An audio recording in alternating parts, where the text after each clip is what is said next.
नमस्कार सर्वांना, माझ्या यूट्यूब चॅनलमध्ये तुम्हा सर्वांचे खूप मनापासून स्वागत आहे. तर आज आपण यामध्ये इनो सोडा काही न वापरता मेंदूवडे बनवणार आहोत, अगदी सोप्या पद्धतीने, एकदम कुरकुरीत असे. तर व्हिडिओ शेवटपर्यंत पहा. तर या ठिकाणी मी 1 ग्लास भरून उडदाची डाळ घेतलेली आहे. ती स्वच्छ 2-4 पाण्याने धुवून घ्यायची. पहा, छान अशी स्वच्छ धुवून घेणार आहे आणि भिजत ठेवायची 5-6 तास. हे पहा, छान मस्त अशी मी भिजत ठेवते. तिला स्वच्छ धुवून घेतली आहे.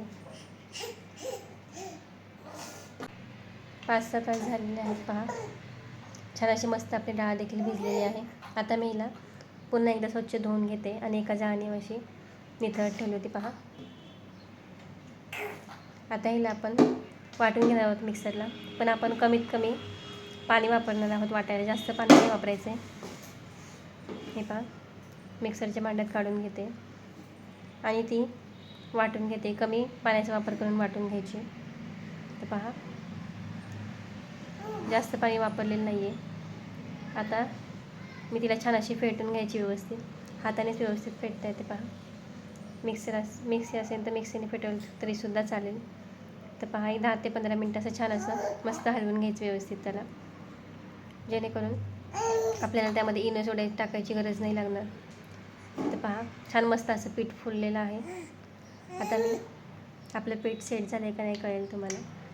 1 वाटी घेतलेली आहे, त्यामध्ये पाणी घेतलं आहे. थोडासा गोळा टाकून बघूया आपण पिठाचा. गोळा असा तरंगते. पहा, चिकटत नाही. हे झालं तर आपलं पीठ एकदम परफेक्ट झालेलं आहे.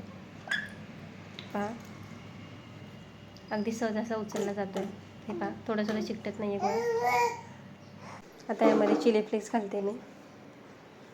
चिली फ्लेक्स टाकते आणि हिरव्या मिरच्या आणि कढीपत्ता कापून घेतला होता बारीक, ते देखील यामध्ये घालून घेते. पहा, हिरव्या मिरच्या आणि कढीपत्ता ते देखील छान असं मिक्स करून घ्यायचं आहे.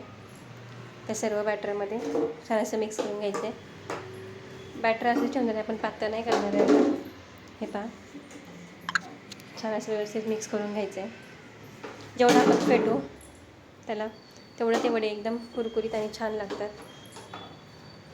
हे पहा, छान असं फेटून झालेलं आहे. तोपर्यंत मी कढई तापायला ठेवते तेलाची. आता मीठ टाकून घेऊ चवीप्रमाणे. मीठ टाकून छान असं मिक्स करून घेऊ त्याला पुन्हा एकदा. पहा, छान असं व्यवस्थित मिक्स करून झालेलं आहे. व्हिडिओ थोडा जरी आवडला असेल तर व्हिडिओला लाईक नक्की करा आणि नवीन असेल तर चॅनलला सबस्क्राईब करा. आपलं पीठ रेडी झालेलं आहे. पहा, मी आता तेलामध्ये सोडून देते वडे. ते छान असं गरम झालं. जास्तसुद्धा गरम नाही करायचं, एकदम मीडियम, कारण आतून वडे कच्चे राहू शकतात. त्यामुळे मीडियम फ्लेमला आपल्याला हे वडे तळून घ्यायचे. हे पहा, एक एक करून असे सर्व वडे सोडून देते आणि छान असे फ्राय करून घ्यायचे तेलामध्ये. आपल्याला एका साईडने व्यवस्थित असे भाजून घ्यायचे पहिल्यांदा, नंतर आपण दुसऱ्या साईडने भाजून घेणार आहोत. हे पहा, छान सेट झाल्यानंतर त्याला आपण पलटी करून घेणार आहोत. लगेच नाही पलटी करायचं, ते फुटू देखील शकतं. पहा, मस्त आपले वडे तयार होतील. आता पहा, मस्त असे फ्राय झालेले आहेत. पहा, मी 2 बॅचेसमध्ये काढणार आहे. मी तुम्हाला एक बॅच काढून दाखवते. हे पहा, छान असे मस्त कुरकुरीत मेंदू वडे आपले तयार झालेले आहेत. पहा, जर ह्या पद्धतीने तुम्हाला आवडले तर नक्की करून पहा आणि कशी वाटली रेसिपी मला कमेंट करून नक्की सांगा. मी तुम्हाला हे काढून घेते डिशमध्ये. पहा, छान असे वडे तयार झालेले आहेत. एकदम कुरकुरीत लागतात. आवाज देखील असा छान येतो. पहा,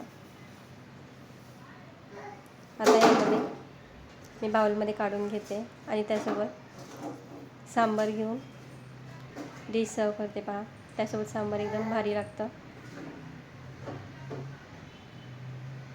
पहा, वडे काढून घेतलेले आहेत बाउलमध्ये. आता त्यावर सांबार होते. छान असं मस्त एकदम छान लागतात वड्यांसोबत सांबार चटणी. टेस्टी देखील झालेले आहेत वडे. सांबारसोबत आणखीच भारी लागतात, त्याची टेस्ट छान लागते.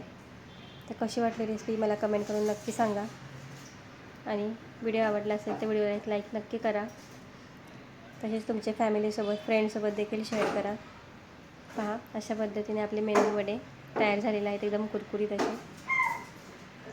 पहा, एकदम मस्त असे झालेले आहेत. व्हिडिओ तुम्हाला थोडा जरी आवडला असेल तर एक लाईक नक्की करा. आणि नवीन असेल ते चॅनलला सबस्क्राईब करा.